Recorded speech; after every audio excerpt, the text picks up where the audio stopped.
ফজরের নামাজ এটা ভীষণ গুরুত্বপূর্ণ, অনেক বেশি গুরুত্বপূর্ণ।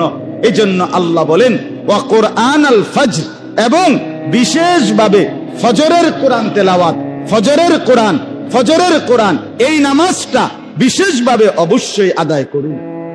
সুবহানাল্লাহ।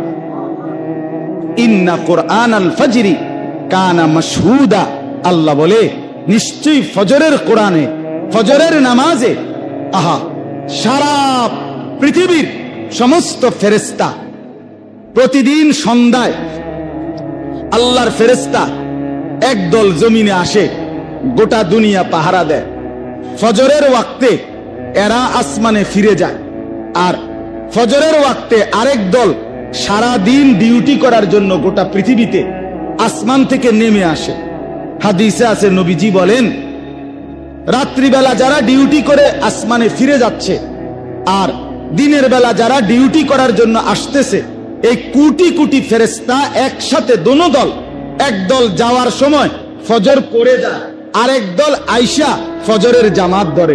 এই জন্য নবী আল্লাহ বলে ফজরের ওয়াক্ত আমার কোটি কোটি ফেরেশতাদের উপস্থিতির সময়। রাতের ফেরেশতারাও থাকে, দিনের ফেরেশতারাও থাকে, তুমিও তার সাথে থাকো, একসাথে সকলেই কামিয়াব হবে।